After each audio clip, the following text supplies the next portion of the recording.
नमस्कार साथियों, स्वागत है आपका आपके अपने YouTube परिवार में बीएचटीसी के एक और शानदार नए क्लास में। तो दोस्तों, जो साथी यहाँ पे बीएचटीसी एग्जाम 2024 और पीटीटी एग्जाम 2024 के लिए राजस्थान सामान्य ज्ञान की तैयारी करना चाहता है, उसके लिए ये क्लास वो बड़ी इंपॉर्टेंट रहने वाली है, क्योंकि यहाँ पे हम पूरा मॉडल पेपर हॉल करेंगे। यानी राजस्थान के सामान्य ज्ञान है, इससे आपके एग्जाम में किस प्रकार के क्वेश्चन आते हैं उन पर चर्चा करेंगे। कौन कौन से ऐसे प्रश्न जो आपके बीएचटीसी के एग्जाम में जीके के ज़्यादा प्रश्न पूछे जाते हैं और कौन कौन से प्रश्न जो यहाँ पे इंपॉर्टेंट है। ठीक है, जो प्रश्न आपके एग्जाम में बार बार पूछे जा रहे हैं उन सभी प्रश्नों का निचोड़ हम इस क्लास में पढ़ेंगे दोस्तों। तो दोस्तों, आपका एग्जाम बहुत नजदीक आ चुका है, तो बिना किसी टाइम की बर्बादी करते हुए अपनी सेशन की शुरुआत करते हैं। क्लास का पहला क्वेश्चन देखिए, स्क्रीन के सामने आपके हाजिर है। देखिए दोस्तों, अगर आपने अभी तक क्लास का ग्रुप ज्वाइन नहीं किया तो क्लास का ग्रुप ज्वाइन करने के लिए ये जो आपको स्क्रीन के सामने ऊपर नंबर दिखाई दे रहे हैं, इन पर क्या करना, विशेष करना, ग्रुप ज्वाइन करना। ठीक है, पहला प्रश्न देखिए कि राजस्थान का प्रसिद्ध गणेश्वर मेला किस माह में लगता है। ऑप्शन है माघ, भाद्रपद, सावन या कार्तिक। सभी विद्यार्थी इसका करेक्ट आंसर बताइए। सभी एक साथ कमेंट कीजिए कि राजस्थान का प्रसिद्ध गणेश्वर मेला किस माह में लगता है। कौन सा मेला भाई, गणेश्वर मेला पूछा आपका, और ये लगता कहाँ पे है ये भी बताइए आप कमेंट करके। तो मान लो कि ये लगता आपका कहाँ पे है भाई। अगर मैं आपसे लगने की इसकी बात करूँ तो याद रखना दोस्तों, ये आपका डूंगरपुर में लगता है। कहाँ पे लगता है भाई, ये आपका डूंगरपुर में लगता है। और लगता किस माह में है, तो ये लगता है आपका माघ माह में। और आदिवासियों का इसको क्या कहा जाता है, कुंभ कहा जाता है। राजस्थान का प्रसिद्ध गणेश्वर मेला डूंगरपुर में लगता है माघ माह में, आदिवासियों का इसे कुंभ कहा जाता है। याद रखना, एग्जाम की दृष्टि से मोस्ट इंपोर्टेंट प्रश्न है। आगे देखिए, जैसलमेर के नरेश कुल देवी के रूप में किस देवी की पूजा करते हैं। ऑप्शन है सुहागिया माता, सीता माता, करणी माता या ब्राह्मणी माता। आंसर दीजिए भाई। बहुत ही शानदार क्वेश्चन है आपका, आसान सा प्रश्न पूछा गया है कि जैसलमेर के नरेश कुल देवी के रूप में किस देवी की पूजा करते हैं। तो वो करते हैं भाई आपके सुहागिया माता। किस माता की पूजा करते हैं, जैसलमेर के नरेश आपके सुहागिया माता की पूजा करते हैं, या इसको आयड माता भी बोल सकते हैं। सुहागिया माता को हम क्या बोल सकते हैं दोस्तों, सुहागिया माता को हम आयड माता के नाम से भी जान सकते हैं। ठीक है, अगला प्रश्न देखो कि भोगीलाल पांड्या का संबंध किस प्रजामंडल से है। वाह, कितना शानदार लाजवाब प्रश्न है। खतरनाक तरीके से सभी विद्यार्थी कमेंट करेंगे। यहाँ पे सबके मैं कमेंट पढ़ रहा हूँ, बच्चों के यहाँ पे कमेंट क्या आ रहे हैं। ऑप्शन है डूंगरपुर प्रजामंडल, मेवाड़, बांसवाड़ा या जयपुर प्रजामंडल। भोगीलाल पांड्या पूछा है, भोगीलाल पांड्या का संबंध किस प्रजामंडल से है। तो सभी बच्चों के मैं यहाँ पे कमेंट पढ़ रहा हूँ और सभी बच्चे वो कमेंट बॉक्स में लिख रहे हैं सर जी ए नंबर ऑप्शन को लॉक करो। बिल्कुल भाई, भोगीलाल पांडे ये आपके कहाँ से है, डूंगरपुर से है क्या। नहीं, ये आपका गलत है। ये आपका कहाँ से हो जाएगा, गलत है क्या, ये सही है। नहीं भाई, सही होगा, गलत मत करो इसको। भोगीलाल पांड्या का अगर मैं आपके संबंध की बात करूं तो ये आपके डूंगरपुर प्रजामंडल से संबंध रखते हैं। भोगीलाल पांड्या, मेवाड़, बांसवाड़ा और जयपुर, ये तीनों आपके यहाँ पे क्या है, गलत है। और एक नंबर ऑप्शन अपना यहाँ पे सही आंसर हो जाए। ठीक है, अगला प्रश्न देखो, राज्य पुनर्गठन आयोग का गठन कब किया गया। 1950 में, 1976 में, 1876 में या 1953 में। बताओ भाई, फटाफट से कमेंट कीजिए कि राज्य पुनर्गठन आयोग का गठन कब किया गया। अगर यहाँ पे मैं आपसे सही आंसर की बात करूँ इस प्रश्न की, तो यहाँ पे इसका सही आंसर हो जाएगा सन 1953 में। राज्य पुनर्गठन आयोग का गठन आपका सन 1953 में किया गया, यानी डी नंबर ऑप्शन को अपना यहाँ पे करेक्ट आंसर हो जाएगा। आगे देखिए दोस्तों, अगला प्रश्न क्या पूछा गया है। नेक्स्ट हमारा क्वेश्चन है कि राजस्थान में सौर वेधशाला किस जिले में स्थित है। बहुत ही शानदार प्रश्न है, लगाओ भाई इस प्रश्न को स्टार, लगाओ स्टार। प्रतापगढ़, बीकानेर, अनूपगढ़ या उदयपुर। फटाफट से सभी साथी कमेंट करें और क्लास को शेयर कर दें, ताकि जो भी आपके भाई बहन बीएचटीसी एग्जाम 2024 की तैयारी कर रहे हैं उस तक ये क्लास पहुंच जाए। सभी को राम राम सा, सभी का स्वागत है बार बार। शानदार आज का हमारा सेशन है, क्लास बड़ी इंपॉर्टेंट है, पूरा जरूर देखना। तो बताइए भाई यहाँ पे कि राजस्थान में सौर वेधशाला किस जिले में है। तो यहाँ पे सर जी ये हो जाएगा आपका उदयपुर में। बिल्कुल भाई, जो बच्चे यहाँ पे डी नंबर ऑप्शन को लॉक कर रहे हैं उनका सही आंसर हो जाएगा। ठीक है, डी नंबर ऑप्शन को लॉक करने वाले सभी साथियों का एकदम सही आंसर हो जाएगा। दोस्तों आगे देखो क्या पूछा है। आगे आपसे पूछा गया है दोस्तों कि राजस्थान में सीता माता भेड़ें प्रसिद्ध है। दोस्तों आंसर दीजिए एकदम सही कि उड़न गिलहरी, तोता, मोर या हिरण। आपको पता है कि राजस्थान में सीता माता भेड़ है, ये किसके लिए प्रसिद्ध है, बताने की आपको जरूरत नहीं है, बहुत बार प्रश्न मैंने पढ़ाया है। तो याद रखना, राजस्थान में सीता माता भेड़ है। अगर आपके एग्जाम में ये प्रश्न आता है तो वहाँ पर आपको लॉक करना है उड़न गिलहरी को। उड़न गिलहरी को लॉक कर दीजिए। सभी बच्चों को क्या है भाई, राम राम, खमा गणी। फटाफट से क्लास को शेयर करो भाई, ए नंबर ऑप्शन को लॉक करो। यहाँ पे गौरी देवी का किस गायन शैली से संबंध है। ऑप्शन है तालबंदी, लंगा, मांड या कोई नहीं। दोस्तों नया जीके पढ़ रहे हैं, अगर आप ऐसे प्रश्न जीके के अंदर हल करते हो ना, तब मान लेना कि आपका क्या भी सिलेक्शन पक्का है। तो गौरी देवी आपकी ये किस गायन से संबंधित है भाई, बताइए बताइए बताइए, फटाफट से लॉक कीजिए। गौरी देवी हो जाएगी आपकी मांड से। किससे हो जाएगी, मांड से। 3 नंबर ऑप्शन अपना यहाँ पे सही आंसर हो जाएगा। आगे बढ़िए, अगला प्रश्न देखिए क्या पूछा गया। नेक्स्ट हमारा अगला क्वेश्चन आपका कि राजस्थान में पेटेंट सूचना जिसे पीसीआई की के नाम से जाना जाता है, इसकी स्थापना कब की गई। ऑप्शन 1989 में, 1876 में, 1998 में या 2001 में। बताओ भाई कि राजस्थान में पेटेंट सूचना की स्थापना की गई, कब की गई भाई, जिसको पीसीआई के नाम से जाना जाता है। तो इसकी स्थापना की गई थी, वो की गई थी सर जी अपने 1998 में, ठीक है। कब की गई? 1998 में, याद रह जाएगा ना। बिल्कुल भाई, सी नंबर ऑप्शन को लॉक करो। शानदार लाजवाब आंसर है सभी दोस्तों का। वाह सर जी, क्या बात है, वाह छोरे, क्या दम है तेरी आवाज में। अगला प्रश्न है कि राजस्थान अणुशक्ति स्टेशन स्थित है। राजस्थान अणुशक्ति स्टेशन स्थित है रावतबाटा, डिडवाना, कुचामन या नागौर? फटाफट से लॉक करो। सही आंसर बताइए कि राजस्थान अणुशक्ति स्टेशन स्थित है। कहाँ पे हो जाएगा? रावतबाटा में। एग्जाम की दृष्टि से मोस्ट इंपोर्टेंट प्रश्न है। ए नंबर ऑप्शन आपका सही आंसर हो जाएगा। वेरी गुड, एकदम सभी साथियों ने क्या किया है, सही आंसर दिया है। अगला प्रश्न देखिए दोस्तों कि मारवाड़ की ख्यातों के अनुसार किस शासक ने 52 युद्ध में सफलता प्राप्त की थी। बहुत ही शानदार लाजवाब प्रश्न है, मजेदार प्रश्न है भाई, आनंद आने वाला है। तो बताओ आपके यहाँ पे कि मारवाड़ के ख्यातों के अनुसार किस शासक ने 52 युद्ध में सफलता प्राप्त की। ऑप्शन है राव मालदेव ने, राव भिक्खा ने, झाला झालिम सेन या प्रताप ने। यहाँ पे आपका करेक्ट आंसर कौन सा हो जाएगा? तो देखिए, अगर मैं आपसे बात करूं कि मारवाड़ के ख्यातों के अनुसार किस शासक ने 52 युद्ध में सफलता की, तो 52 युद्ध में सफलता प्राप्त करने वाले मारवाड़ के ख्यातों के अनुसार कौन सा शासक था? तो वो अपना शासक था राव मालदेव। कौन था भाई? राव मालदेव था। यानी ए नंबर ऑप्शन को लॉक करने वाले सभी स्टूडेंटों का एकदम यहाँ पे सही आंसर हो जाएगा। दोस्तों आगे बढ़िए। राजस्थान में डेयरी विकास हेतु राजस्थान सहकारी डेयरी संघ की स्थापना कब की गई भाई? ऑप्शन 1980, 2001, 1992, 1970 या 1997। 5 ऑप्शन दिए आपको इस प्रश्न में मैंने। बताओ बताओ बच्चे, कमेंट कीजिए, सभी बच्चों कमेंट करो, बताइए, कमेंट बॉक्स भर दो कमेंट से कि राजस्थान में डेयरी विकास हेतु राजस्थान सहकारी डेयरी संघ की स्थापना कब की गई। तो यहाँ पर सभी बच्चों का एकदम शानदार लाजवाब आंसर आया है। बच्चों ने यहाँ पे लॉक किया है 61 नंबर क्वेश्चन में 1977 को, ठीक है। 1977 यानी 5 नंबर ऑप्शन को लॉक करने वाले मेरे सभी साथियों का एकदम सही आंसर हो जाएगा।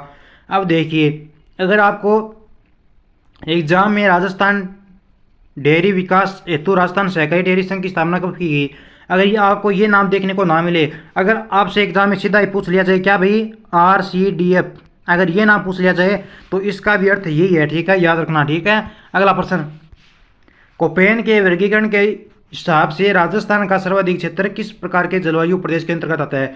देखो बच्चों, आपके एग्जाम में ना BSTC के कोपेन के जलवायु वर्गीकरण से अवश्य प्रश्न पूछा जाता है, तो कृपया है ना इसको थोड़ा ढंग से पढ़ लेना, क्योंकि एग्जाम में आने वाला प्रश्न है। और आपके BSTC के एग्जाम में ऐसे ही वो प्रश्न आते हैं। इसके लिए आपको क्लास को रेगुलर ज्वाइन करना पड़ेगा और चैनल को सब्सक्राइब करना पड़ेगा।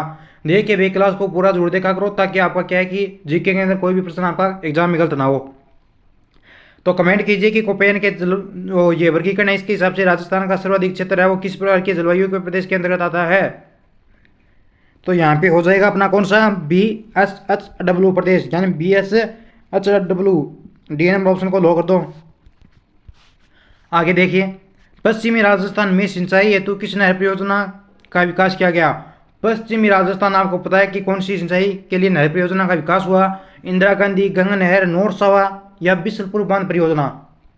बताओ भाई, फटाफट से कमेंट करो। ऐसे ऐसे प्रश्न आते हैं आपके एग्जाम में, पहले ही बोल रहा हूँ, तो थोड़ा ढंग से पढ़ लेना इन प्रश्नों को। तो यहाँ पे क्या है भाई, तो जो भी स्टूडेंट यहाँ पे 63 नंबर क्वेश्चन के अंदर क्या कर रहे हैं भाई, आंसर दे रहे हैं, किसको, ए नंबर ऑप्शन को लॉक कर रहे हैं, उनका सही आंसर हो जाएगा इंदिरा गांधी नहर परियोजना पश्चिमी राजस्थान में सिंचाई हेतु चलाई गई, ठीक है। कौन सी? इंदिरा गांधी नहर परियोजना। 1 नंबर ऑप्शन सही आंसर। अगला प्रश्न, राजस्थान में चौगान स्टेडियम कहाँ है। ऑप्शन है जयपुर, बीकानेर, अजमेर या दौसा। बताइए बताइए भाई, फटाफट से आंसर दीजिए, कमेंट कीजिए कि राजस्थान में चौगान स्टेडियम कहाँ है। देखो कितना शानदार क्वेश्चन है, देख लो कितना मजेदार क्वेश्चन है, पढ़ने में आनंद आ रहा है ना।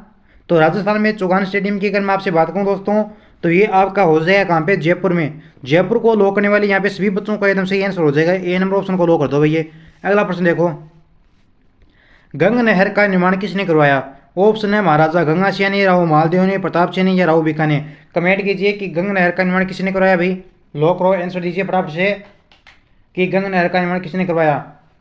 देखो भाई बच्चों, आपका एकदम सही आंसर है एसबी का, गंगा नहर का निर्माण अपने गंगा सिंह ने करवाया, महाराजा गंगा सिंह ने करवाया। लेकिन करवाया कब है, अगर ये आपसे एग्जाम में पूछा जाए तो याद रखना सन 1927 में करवाया। कब करवाया, सन 1927 में, याद रह जाएगा बिल्कुल भाई। आगे पढ़िए, दामन, करड़ एवं अंजन है, ये किसके प्रकार हैं। राजस्थान में घास की किस्म है, पशु जनजाति है, या भेड़ों की नस्ल है या ऊंट की नस्ल है। लोकरो की दामन करड़ एवं अंजन है। तो आपको पता है, आपने 10वीं 11वीं में पढ़ा है कि दामन करड़ एवं अंजन है, ये अपने राजस्थान में एक प्रकार की घास की किस्म होती है। यानी एक नंबर ऑप्शन को सभी विद्यार्थी यहाँ पे क्या कर दो, लो कर दो। ए नंबर ऑप्शन को लो कर दो अपनी, ठीक है। अगला प्रश्न देखिए, ये प्रश्न आपके एग्जाम में पूछा जाएगा, पढ़ लेना इसको। राम स्नेही संप्रदाय की प्रधानपीठ है। ऑप्शन है शाहपुरा, कुचामन, नागौर या भीलवाड़ा। सभी बच्चे यहाँ पे कमेंट करेंगे एक साथ में कि राम स्नेही संप्रदाय की प्रधानपीठ है, यहाँ पे क्या हो जाएगा आपका आंसर। तो बच्चों ने यहाँ पे क्या किया है, एकदम प्यारा आंसर दिया है। मैं कमेंट देखना चाहूँगा बच्चों के। तो बच्चों के यहाँ पे कमेंट आ रहे हैं सभी के, ए बिल्कुल भाई, राम स्नेही संप्रदाय की प्रधानपीठ है, ये आपकी शाहपुरा में है। कहाँ पे भाई, शाहपुरा में। ए नंबर ऑप्शन अपना यहाँ पे करेक्ट आंसर हो जाएगा। आगे बढ़िए। राजस्थान में गुरु विकास कार्यक्रम शुरू कब किया गया। अब ये प्रश्न क्या है, थोड़ा इसमें मिस प्रिंटिंग है क्या। हाँ बिल्कुल, ये गुरु नहीं है, यहाँ पे क्या है भाई, यहाँ पे आपका मरु है। प्रश्न आपका दोस्तों कि राजस्थान में मरु विकास कार्यक्रम शुरू कब किया गया, 1957, 1977, 78 में या 1980 में या 1992 में। बिल्कुल भाई, सभी बच्चों के यहाँ पर एकदम आंसर आ गए हैं। सभी बच्चे यहाँ पे बता रहे हैं, सभी का एकदम सही आंसर आ रहा है। क्या किया है सभी बच्चों ने यहाँ पे लॉक किया है 1977 और 78 को, ठीक है। सभी बच्चों का बी नंबर ऑप्शन आ रहा है, ठीक है। अगला प्रश्न देखो, राजस्थान में तगड़ी पहनी जाती है। तगड़ी या तागड़ी क्या है भाई, कमर में, सिर में, हाथ में या पैर में। जब आप छोटे बच्चे थे, नन्हे मुन्ने बच्चे थे, 4-5 साल के, 8-9 साल के, 10-11-12 साल के, आपके दादा दादी माता पिता आपको तागड़ी बांधते थे, क्या उसको क्या बोलते हैं, राजस्थान में तगड़ी पहनती। ये होती क्या है, ये एक काला धागा होता है, उसमें 4-5 घूरे लटकाए घाल दिए जाते हैं और वो कमर पे बांधा जाता है, उसको बोलते हैं अपने तगड़ी। तो ये आपकी कमर में पहनी जाती है, ठीक है। 69 नंबर क्वेश्चन का 1 नंबर ऑप्शन से आंसर हो जाएगा। 59 कीजिए, किस किसकी है। बीकानेर के राठौड़ों की ख्यात के लेखक है। ऑप्शन दयालदास, सूर्यकांत त्रिपाठी, प्रेमचंद, यश भी। बीकानेर के राठौड़ों की ख्यात के लेखक थे, कौन थे भाई बीकानेर के राठौड़ों की ख्यात के लेखक, अपने यहाँ पे कौन हो जाएगा अपने यहाँ पे बीकानेर के राठौड़ों की ख्यात के लेखक। फटाफट से बताओ भाई। वाह क्या बात है सर जी, आते ही बच्चों ने एकदम सही आंसर दिया है। बच्चों ने जवाब दिया है दयालदास को, बिल्कुल भाई दयालदास को लो कर दो यहाँ पे। आगे देखो, बणी ठणी किस चित्रशैली से संबंधित है। ऑप्शन है किशनगढ़, नागौर, जयपुर या बूंदी। बणी ठणी किस चित्रशैली से संबंध है। ये प्रश्न बीएसटीसी के एग्जाम में पूछा जाता है, बहुत बार रिपीट होने वाला प्रश्न है। तो बणी ठणी किस चित्रशैली से संबंध हो जाएगा इसका, तो इसका हो जाएगा भाई आपका किसी किशनगढ़ शैली से, ठीक है। जो भी मेरे यहाँ पे क्या करें स्टूडेंट, क्या करें, ए नंबर ऑप्शन को लो करें ना, उनका सही आंसर होगा आपका यहाँ पे, ठीक है। आगे बढ़िए अगले प्रश्न की तरफ। नेक्स्ट हमारा क्वेश्चन है कि राजस्थान की भील जनजाति में गांव का मुखिया कहलाता है। ऑप्शन है पटेल, गमेती, पदवी या सभी। बताइए भाई कि राजस्थान की भील जनजाति में गांव का मुखिया कहलाता है। प्रश्न क्या है, प्रश्न हमारा है कि राजस्थान की भील जनजाति में गांव का मुखिया कहलाता है। ये कहलाता है क्या भाई, ये कहलाता है आपका गमेती। क्या कहलाता है, गमेती को लो करने वाले सभी बच्चों का एकदम यहाँ पे सही आंसर हो जाएगा। दोस्तों आगे देखो अगला प्रश्न, रेगिस्तान का जहाज कहा जाता है। ऑप्शन ऊंट, बकरी, घोड़ा या भेड़। बहुत ही प्यारा क्वेश्चन है, शानदार क्वेश्चन है कि रेगिस्तान का जहाज किसे कहा जाता है। तो ये कहा जाता है आपका ऊंट को। ऊंट क्या है भाई, बिना पानी पिए रेगिस्तान में दौड़ सकता है कुछ दिन तक, ठीक है। ऊंट के एक कुबड़ भी होते हैं और दो कुबड़ भी अपने पाए जाते हैं। अपने राजस्थान में एक कुबड़ वाले ऊंट, दो कुबड़ पाए जाते हैं दूसरे देशों में, ठीक है। तो राजस्थान का सबसे छोटा जिला कौन सा है, दुद्दू, खेड़थर, जोधपुर या चुरी। देहदुद्दू, देहदुद्दू, देहदुद्दू। बताओ राजस्थान का सबसे छोटा जिला देहदुद्दू क्या है, दुद्दू है भाई। दूधू को लो करने वाले सभी बच्चों का एकदम सही आंसर हो जाए, ठीक है। दूधू, दूधू क्या है, दूधू। तो बोलिए मेरे साथ, दूधू। आगे देखो, आगे क्या है, देखो भाई दोस्तों आपको एक काम करना है। क्या करना है, अगर आपने क्लास का ग्रुप ज्वाइन कर लिया है तब तो अच्छा है। अगर आप इस चैनल पे पहली बार नहीं जुड़े हैं तो आपका क्या है, हार्दिक स्वागत है, अभिनंदन है। एक बात कहना चाहूँगा मैं आपसे कि अगर आपने अभी तक के क्लास के ग्रुप का ज्वाइन नहीं किया है, कौन सा हमारा क्लास का ग्रुप है आपको पता है क्या, नहीं पता है क्या, नहीं पता तो ढंग से देख लेना, ठीक है। तो देखो क्लास का ग्रुप ज्वाइन करने के लिए आपको मैं नंबर दे रहा हूँ 9057001547। पे क्या करना भाई, मैसेज करना और ग्रुप को जरूर ज्वाइन करना, ठीक है। अब बात आती है हमारी, तो दोस्तों आज की क्लास हमारी ये थी। अब आपको कमेंट करके बताना है विद्यार्थियों कि आपको आज का सेशन कैसा लगा। चैनल को सब्सक्राइब कर लिए, क्लास को लाइक कर दीजिए एंड शेयर कर देना, ठीक है। आपके बीएसटीसी की संपूर्ण तैयारी यहाँ पे करवाई जा रही है, चिंता करने की कोई बात नहीं है। क्लास को आपको रेगुलर ज्वाइन करना है। अब मिलते हैं नेक्स्ट क्लास में। जय हिंद, जय भारत।